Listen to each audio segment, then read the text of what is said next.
Assalamualaikum warahmatullahi wabarakatuh. Saya di sini akan mengajar mata pelajaran Pengetahuan Ilmu Tekstil SMK kelas 10 dengan materi KD.5 menganalisis serat tekstil buatan. Yang pertama, di sini saya akan menerangkan pengertian serat buatan. Serat buatan terbentuk dari polimer-polimer yang berasal dari alam maupun polimer-polimer buatan yang terbuat dengan cara kepolimeran senyawa-senyawa kimia yang relatif sederhana. Semua proses pembuatan serat dilakukan dengan menyemprotkan polimer yang berbentuk cairan melalui lubang-lubang kecil atau spinneter. Serat buatan atau termoplastik disebut juga dengan man-made fiber. Ini terdiri dari merek nilon, perlon, dekron, terilin, trivera, terlenka, tetoron, prinsip, bellini, laseri, larisi, orlon, kasmilon, slick, katerina, dan lain-lain. Di sini, serat buatan itu dibagi menjadi dua golongan, yaitu organik dan anorganik. Untuk yang anorganik, yaitu juga ada dua, polimer alam dan polimer buatan. Polimer alam terdiri dari rayon viskosa, rayon kupramonium, polinosik, rayon asetat, dan triasetat. Dan untuk polimer buatan ada poliamida, polyester, dan akrilik. Selanjutnya kita beralih ke anorganik, yaitu ada dua, serat gelas dan serat logam. Selanjutnya saya akan menjelaskan rayon viskosa. Di sini saya yang pertama akan menerangkan polimer alam. Yang pertama yaitu ada rayon viskosa. Bahan dasar serat rayon viskosa adalah kayu. Kayu ini dimurnikan dengan cara mengubah natrium hidroksida menjadi selulosa alkali, kemudian dengan mengubah disulfuda dirubah menjadi natrium selulosa sagnat, dan selanjutnya akan dilarutkan di dalam larutan natrium hidroksida yang encer.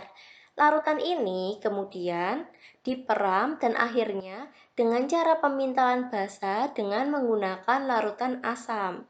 Filamen hasil pemintalan masih belum murni, sehingga perlu dimurnikan, yaitu dengan cara dicuci menggunakan air.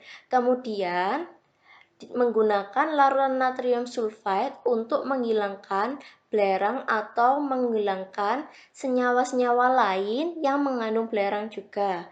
Kemudian diputihkan dengan natrium hipoklorit dan akhirnya dicuci dengan air dan dikeringkan. Itu tadi cara membuat serat rayon viskosa.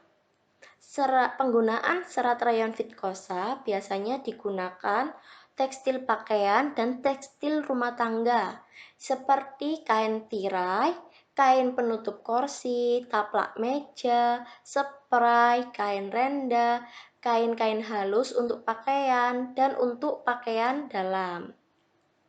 Rayon viskosa ini baik untuk kain pelapis karena tahan terhadap gesekan, licin, dan juga berkilau. Di sini ada sifat rayon viskosa. Yang pertama sifatnya yaitu cepat rusak oleh asam. Yang kedua, elastisitasnya itu tidak baik. Rayon viskosa tahan terhadap penyetelikaan, tetapi pemanasan dalam waktu yang lama itu akan menyebabkan rayon itu berubah menjadi kuning. Ini adalah penampakan serat rayon viskosa, yaitu yang membujur, dan ini penampakan serat rayon viskosa yang melintang. Dari rayon viskosa, kita beralih ke rayon kupramonium, yaitu bahan baku untuk rayon kupramonium adalah linter kapas. Kadang juga digunakan pula plum yang telah dimurnikan sehingga mempunyai kadar selulosa yang tinggi. Sifat rayon kompramium yaitu yang pertama, rusak oleh alkali kuat.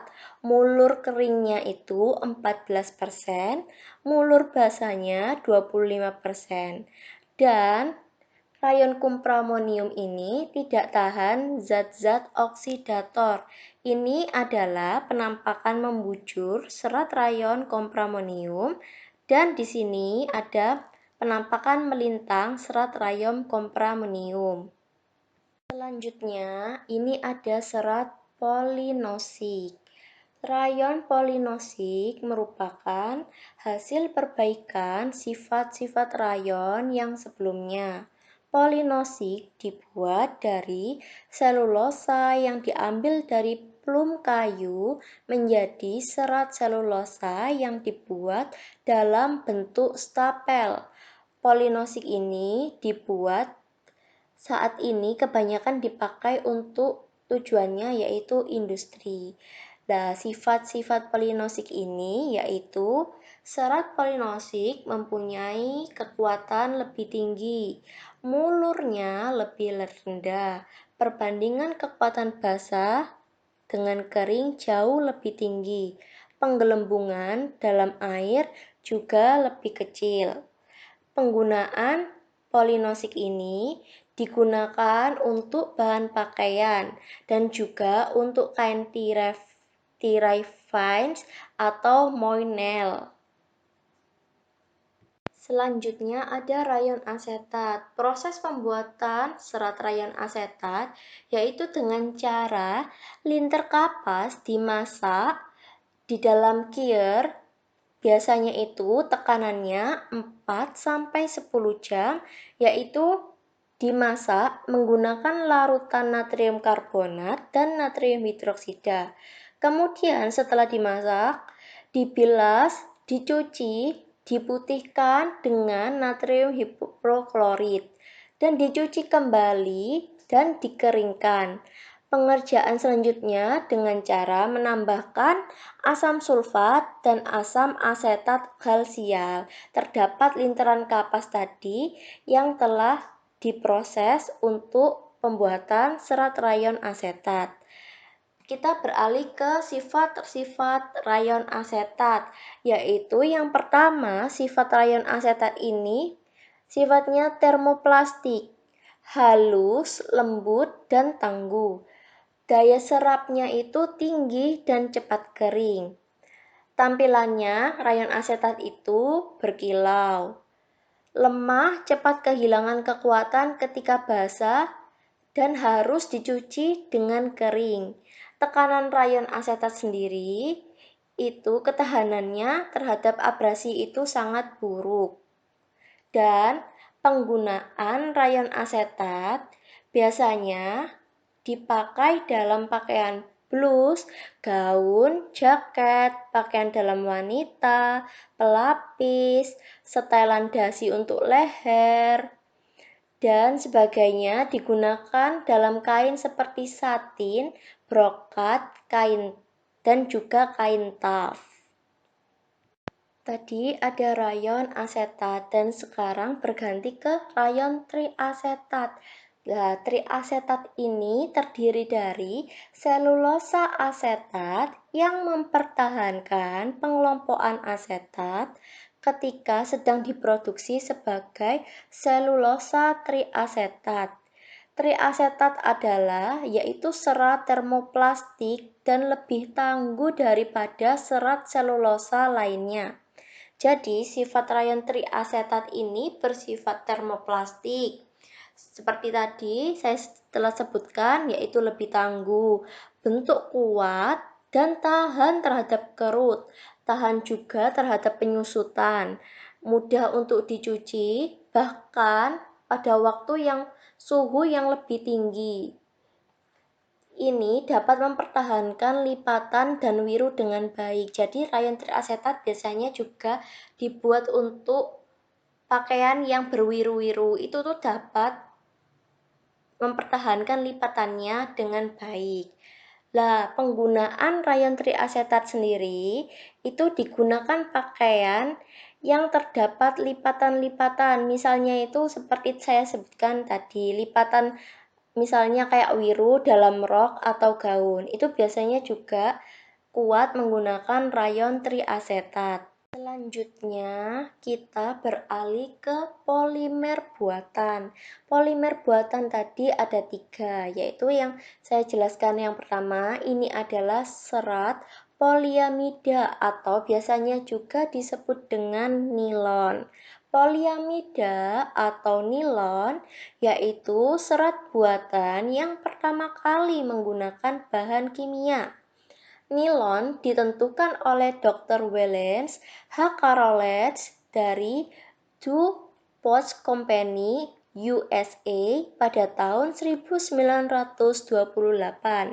Bahan pokok yang digunakan untuk nilon atau poliamida ini adalah zat arang, air, dan hawa.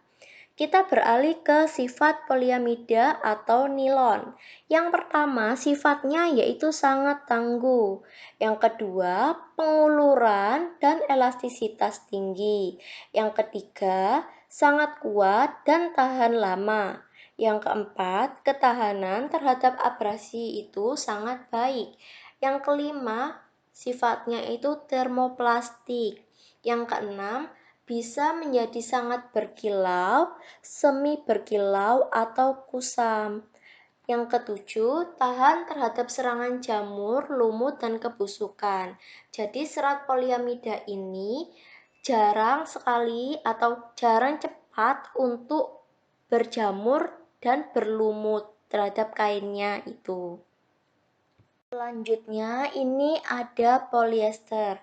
Polyester sendiri yaitu salah satu serat termoplastik yang dikembangkan oleh J.R. Winflight dan J.T. Dixon dari Calico Printers Association. Di Amerika sendiri pada tahun 1953, perusahaan DuPont membuat serat polyester ini dengan memberi nama Dacron.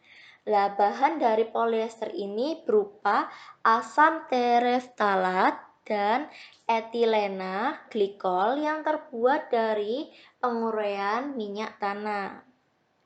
Selanjutnya ada sifat polyester. Yang pertama, sifat polyester itu bahan terasa panas di badan. Kedua, tidak menyerap keringat. Ketiga, noda minyak dan noda makanan susah untuk dihilangkan. Keempat, tahan direndam dalam air lebih dari 3 jam. Penggunaan polyester ini biasanya digunakan pada pakaian ataupun tekstil industri. Biasanya kalau tekstil industri ini serat digunakan untuk ban pengangkut atau biasanya disebut dengan cover belt. Terus ada tali jahit, kain tanah air, dan kain layar. Kita beralih ke akrilik. Akrilik sendiri yaitu adalah serat buatan yang dibuat dengan 2 cara, yaitu polyakrylonitri yang disebut dengan serat akrilik atau akrilik fiber dan dimodifikasi dari polyakrylonitri yang dikenal sebagai serat modakrilik atau biasanya itu modakrilik. Sifat akrilik sendiri yaitu yang pertama sangat halus, lembut. Yang kedua hangat dan ringan. Kita beralih ke penggunaan akrilik, yaitu membuat bahan tekstil seperti rajutan, seperti tirai, juga biasanya dibuat bahan-bahan pelapis. Juga dibuat jok kursi atau bisa juga dibuat dengan rambut palsu. Biasanya akrilik ini juga digunakan untuk ketika kita membuat wig palsu itu bahannya juga menggunakan akrilik ini. Kita tadi sudah mempelajari serat buatan yang organik. Ya, yang sekarang kita akan berlari ke anorganik. Sudah saya jelaskan di awal, kalau anorganik ini mempunyai dua serat, yaitu serat gelas dan serat logam. Di sini saya pertama membahas serat gelas. Serat gelas ini sebenarnya ada dua macam, yaitu ada filamen dan strapel dengan panjang rata-rata 9 inci. Filamen gelas terbentuk dari pencampuran secara teliti bahan-bahan pasir, silikat, batu kapur, dan perpaduan mineral untuk pembuatan gelasnya. Untuk strapel gelas ini terbuat dari gelas yang tahan zat kimia. Kita beralih ke serat logam. Serat logam atau benang logam ini yaitu serat buatan yang disusun dari logam-logam berlapis plastik, berlapis-lapis logam, atau sumbu yang dilapisi oleh logam. Serat logam telah digunakan sejak dulu kala. Aluminium adalah jenis logam yang paling banyak dipakai karena sifatnya itu ringan, lebih lembut, dan harganya juga lebih murah dibandingkan dengan logam lainnya. Penggunaan benang logam itu biasanya sebagai bahan penghias bahan tekstil atau busana. Biasanya serat logam atau benang logam itu digunakan untuk hiasan-hiasan busana, misalnya bisa digunakan di baju untuk menambah kesan kilaunya, yaitu biasanya menggunakan benang logam. Seperti itu. Selanjutnya ini ada kriteria, yaitu yang pertama jika serat rayon itu dekat nyala tidak dapat menyusut. Kalau dalam nyala itu terbakar dengan cepat. Kalau keluar nyala itu membara. Bau, kalau berbau itu bau kayunya itu terbakar dan sifat abu. Jadi apakah itu mengeluarkan abu atau tidak? Sifatnya itu sedikit mengeluarkan abu. Dan juga ini seterusnya asetat juga melebur, terbakar dan meleleh. Terus terbakar dan meleleh, berbau juga sedikit abu. Dan di sini sudah ada akrilik, nilon dan polyester. Ini adalah kriterianya. Di sini juga saya akan menerangkan langkah untuk pembuktian atau uji serat. Seperti ini saya menggunakan uji serat dengan pembakaran. Yang pertama yaitu siapkan buku atau kertas untuk mencatat hasil penelitian. Yang kedua, siapkan kain perca bahan tekstil yang akan diteliti. Jadi kalau kalian misalnya mau meneliti serat rayon, kalian siapkan kainnya. Yang ketiga, siapkan gelas kimia yang berisi air dingin. Yang keempat, cabut beberapa helai benang atau serat dari bahan tekstil, kurang lebih 5-10 helai benang. Terus putar atau pelintir serat benang tersebut agar menyatu satu sama lain sehingga menjadi pilinan.